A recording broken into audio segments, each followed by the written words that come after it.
Oremos. Senhor, nós queremos sempre descansar nas Tuas mãos, na certeza do Teu amor e cuidado.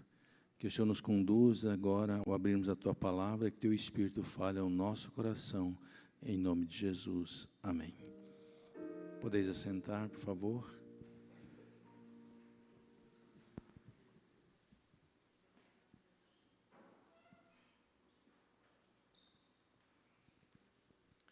Às quartas-feiras estamos em uma série sobre as profecias e hoje vamos falar sobre o perigo que ronda o espiritismo moderno, sobre Apocalipse e também Tessalonicenses, e vamos ver como que essas questões espirituais têm invadido a igreja e também a nossa vida e qual a influência que tudo isso tem sobre nós.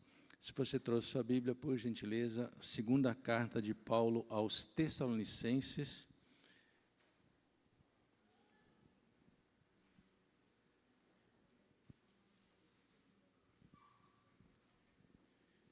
Segunda carta de Paulo aos Tessalonicenses, capítulo 2, e vamos ler dos versos 9 ao verso 12.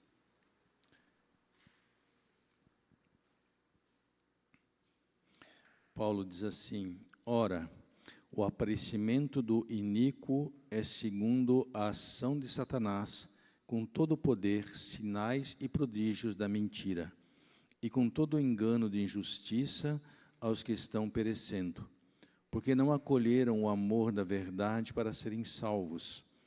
É por esse motivo que Deus lhes envia a operação do erro, para darem crédito à mentira, a fim de serem condenados todos os que não creram na verdade, mas tiveram prazer na injustiça. Eu gostaria agora que fôssemos a Apocalipse, capítulo 16, que é um verso paralelo a isso que Paulo diz, aqueles que não acolheram a verdade. Apocalipse 16, verso 14.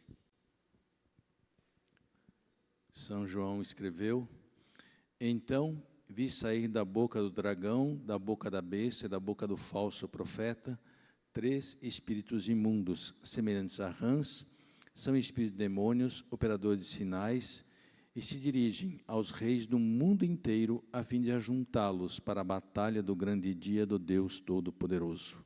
Portanto, nessas mensagens, o apóstolo Paulo e o apóstolo João nos apresentam acontecimentos que estão relacionados à volta de Jesus ao tempo do fim. Nunca, como dantes, foi pregado e falado tanto e crido que o fim se aproxima. Uma das profecias tem se cumprido. Há um grupo de pastores, todas as denominações, e um pastor postou essa semana a seguinte questão: estou fazendo uma série sobre o livro do Apocalipse na minha igreja, e vou pregar sobre a mensagem da reconstrução do Templo de Jerusalém, que está em andamento. E essa é uma profecia de Apocalipse. E é verdade. O templo está sendo conduzido para a sua reconstrução, porque a vinda do Messias está às portas. Como Deus nos deixou as orientações, Ellen White, na meditação matinal Maranata, diz: esta profecia não se cumprirá, Cristo virá antes. Portanto, o mundo nos mostra claramente que, através dos acontecimentos, tudo nos diz que Cristo está voltando. Hoje, pastores e judeus pregam sobre a reconstrução do Templo de Jerusalém, porque o Messias está para chegar.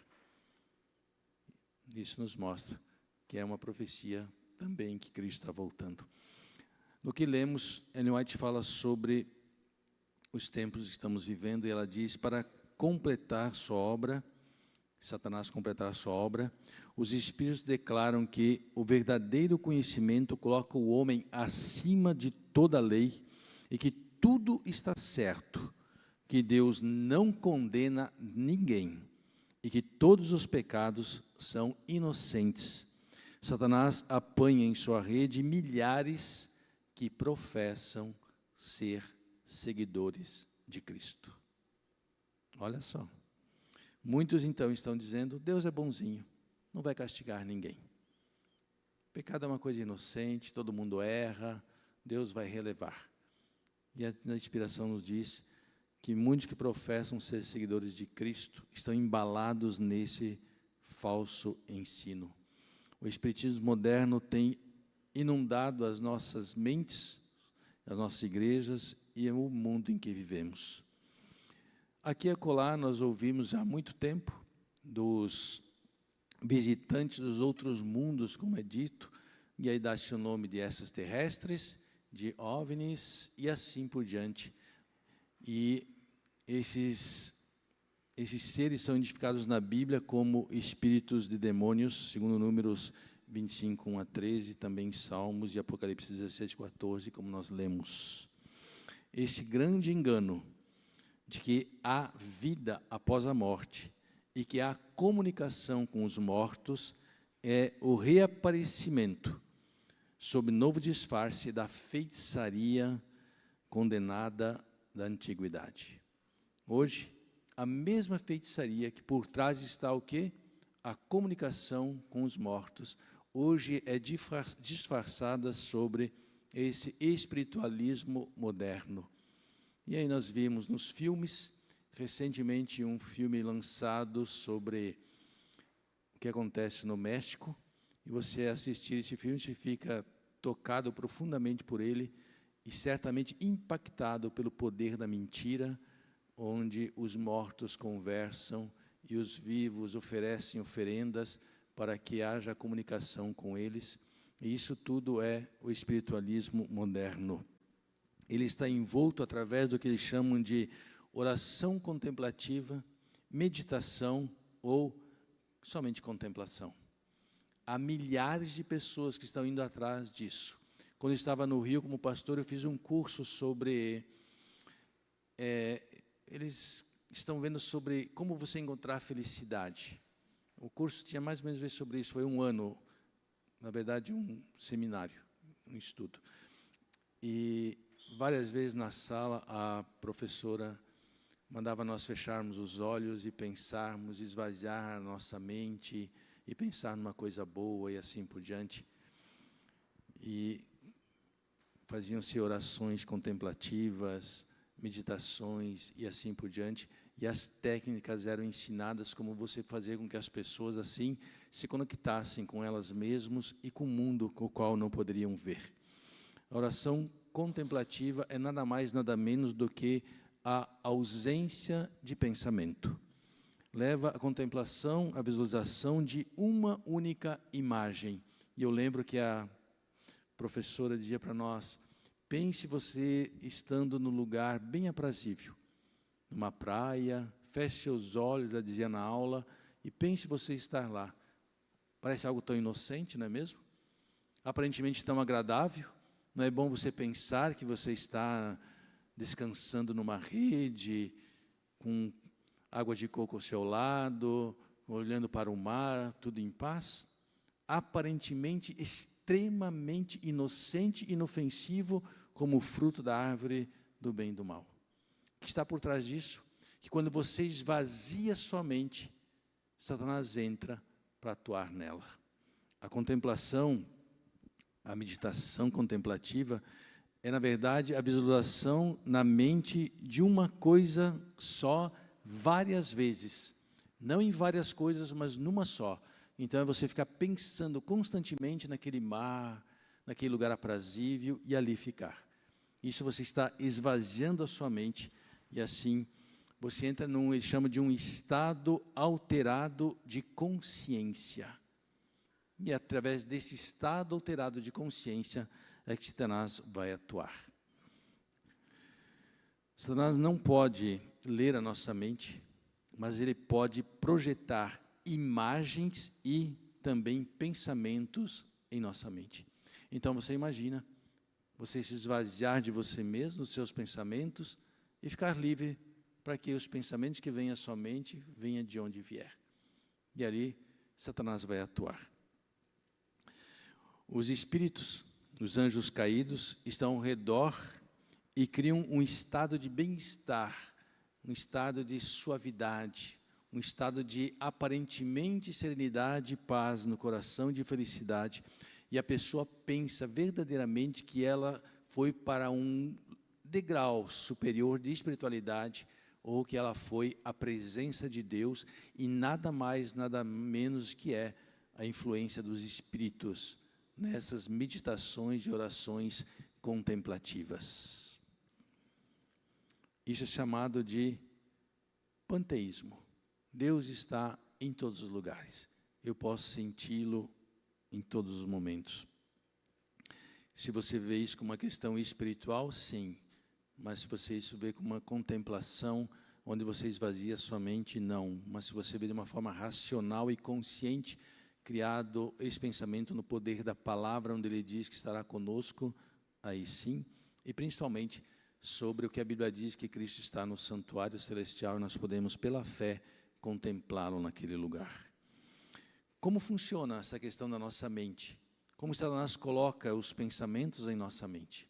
Ele não pode ler os nossos pensamentos, mas ele, ao olhar a nossa face, a forma como nós olhamos, ele consegue detectar o que você está carregando dentro dos seus pensamentos, no seu coração. A mente cria entre 15 a 20 pensamentos por segundo.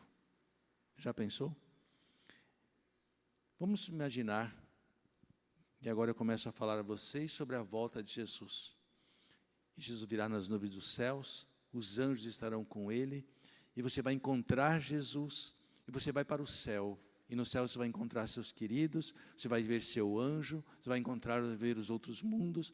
A sua mente criou, nesse pequeno fração de minutos que estou falando a vocês sobre o céu, milhões e milhões de imagens, de 15 a 20 pensamentos em um segundo, vieram à sua mente sobre a volta de Jesus. Certamente você imaginou como será, quem você quer que esteja lá e assim por diante. Neste poder, Satanás pode criar 15 a 20 pensamentos em segundos na nossa mente, segundo aquilo que nós contemplamos, pensamos ou imaginamos. Por isso a Bíblia diz que nós devemos cuidar dos nossos pensamentos. Os espíritos maus, eles acham-se ativamente empenhados em buscar controlar a mente dos seres humanos. No livro de Tessalonicenses que nós lemos, diz que aqueles que não acolheram a verdade serão guiados pelo mal. E no livro de Tessalonicenses, capítulo 2, no versos 3 e 4, Paulo diz que o iníquo senta-se no lugar de Deus como se fosse Deus para ser adorado como Deus. Agora eu vou contar uma experiência para vocês que é preocupante. Uma pessoa religiosa, um pastor, começou a pesquisar e buscar esse mundo da contemplação, de ficar pensando em apenas uma coisa que a Bíblia não aconselha e não há nenhuma orientação para assim fazermos. Quando você contempla e pensa em uma coisa só, você pode esvaziar a sua mente. Você tem que pensar em várias coisas, não numa só. A verdadeira contemplação espiritual é você pensar em várias coisas lá do céu e não focar a sua mente apenas numa só e ali ficar. Este pastor, influenciado por esse ensino moderno, desse espiritualismo moderno, começou a pensar então só e unicamente numa coisa no céu. E ele começou a contemplar e pensar lá no céu e só pensava nesse lugar e ali estava. E de repente, em sua meditação, quem aparece para ele? O seu pai. Só que o pai havia morrido.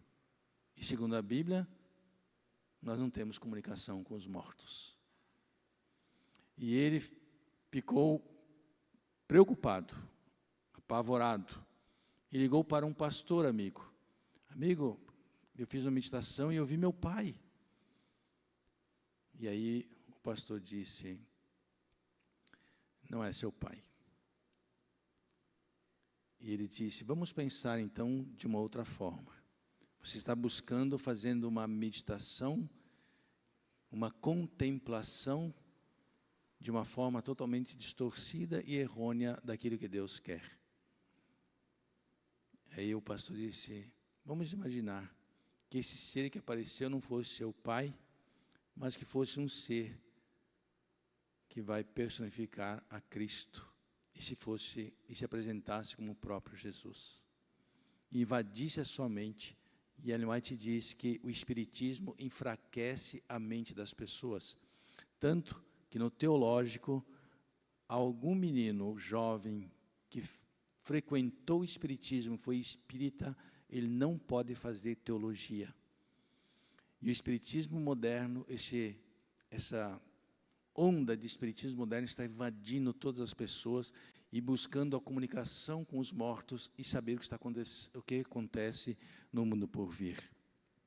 E justamente nessa busca por esse mundo espiritual, desse mundo que nós não vimos, fascina as pessoas querer saber o que vai acontecer e também poder conversar com seres do outro mundo. E assim o mundo está sendo envolvido por esse falso espiritualismo, que nada mais, nada menos não é a comunicação com os mortos, mas a comunicação com os demônios, ou a comunicação com os espíritos. Esse panteísmo moderno, envolto a esse espiritualismo falso, criou uma mentalidade do amor livre.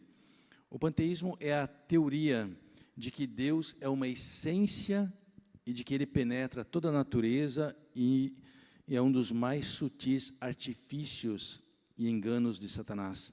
A teoria de que Deus é uma essência que penetra toda a natureza é aceita por muitos que professam crer nas Escrituras. Essa teoria é perigosíssimo engano. As trevas são o seu elemento, a sensualidade a sua esfera, diz Ellen White em Revelamento Verdadeiro, página 48. A doutrina do amor livre, do amor espiritual, está permeando o mundo cristão. Vimos o cumprimento da Escritura, que nos últimos tempos apostatarão alguns da fé, dando ouvidos a espíritos enganadores e a doutrinas de demônios. O amor livre é parte integral do movimento espiritualista de nossos dias, diz Ellen White. Não tão abertamente definido como antigamente, mas sorrateiramente está permeando o mundo em que vivemos. O que é o amor livre? É o amor espiritual profano, ou o amor espiritual não santificado. E esse amor livre é aquele que as pessoas se julgam já aquém de cair em pecado. Elas estão num grau de espiritualidade que elas podem fazer qualquer coisa, inclusive coisas de natureza sexual, e para elas isso não é pecado, porque eles estão num nível já superior. E tem se pregado este amor livre, este amor espiritual não santificado, que leva uma conduta contrária à palavra de Deus. Tudo isso está sendo conduzido pelo falso espiritualismo que permeia o nosso mundo. Com quem surgiu esse amor livre? Justamente com os panteístas, os que afirmam estar santificados e não podem mais pecar. E assim, isso já aconteceu no passado, vai acontecer, irá acontecer perante os nossos olhos. A verdadeira contemplação, portanto, é aquela em que eu olho para as coisas do céu, porque Paulo diz que nós devemos olhar, a Bíblia diz, mas não uma coisa só, mas tudo que há revelado sobre o céu, sejam os anjos, seja a cidade celestial, seja o trono de Deus, seja o santuário, seja Cristo intercedendo, seja pensar nos outros mundos, pensar nos anjos, várias coisas podemos pensar sobre o céu, mas jamais cair na armadilha deste espiritualismo moderno, de que você tem que pensar numa coisa só e acreditar, e ficar focando e deixando sua mente somente nisso. Isso esvazia a nossa mente e abre uma porta para que Satanás entre e conduza os nossos pensamentos. O espiritismo moderno, ou o espiritualismo moderno, é a antiga feitiçaria, que na verdade é a comunicação com os espíritos, com os demônios e não com os mortos. O espiritismo moderno, o espiritualismo, atua através da contemplação, da meditação, é a visualização da nossa mente em coisas de apenas uma coisa no céu e não várias. E como foi já dito, isso esvazia a nossa mente e deixa aberta para outras coisas. O amor livre é o amor espiritual profano, ou o amor espiritual não santificado, aquele que conduz a nobres ações a respeito a todos e que mantém uma conduta na qual Cristo é honrado. Esse amor livre é parte integrante do espiritualismo moderno. E a Bíblia nos mostra e nos diz que devemos cuidar com a nossa conduta e termos uma conduta exemplar. Podemos ser gentis, educados, sem sermos oferecidos. Podemos ser bondosos, sem ser levianos. Podemos manter a nossa conduta cristã e sendo extremamente respeitosos com os nossos semelhantes. O mundo caminha rapidamente para o fim. Nunca cresceu tanto e daqui para frente crescerá essa busca pelas coisas espiritualistas, comunicação com os mortos, saber acontecerá no mundo por vir. Toda a verdade que precisamos está na Escritura. Como diz Paulo, mesmo que um anjo viesse e me falasse, mas se não está na Escritura, não é verdade. A Bíblia e somente a Bíblia. A palavra e somente a palavra é a nossa regra de fé e a nossa conduta. Que Deus nos abençoe e nos conduza. E que nos dê a unção do seu Espírito, para termos a espiritualidade dele, para percebermos as sutilezas que o mundo nos oferece de uma forma espiritual, de um amor profano e não um amor divino. Feche seus olhos para nós orarmos. Senhor, nosso Deus e nosso querido Pai, estamos caminhando aos últimos dias da história deste mundo. O mundo está sendo preparado para que todo o desfecho do final do conflito entre o bem e o mal aconteça, e que o Senhor prepare a Tua igreja para estarmos firmes, para não sermos levados pelos ensinos errôneos que o mundo vem trazendo. Possamos olhar para a Tua palavra e termos comunhão contigo e termos a unção do Teu Espírito para sermos guiados só e unicamente pela verdade da Tua palavra, na unção do Teu Espírito. Em nome de Jesus. Amém.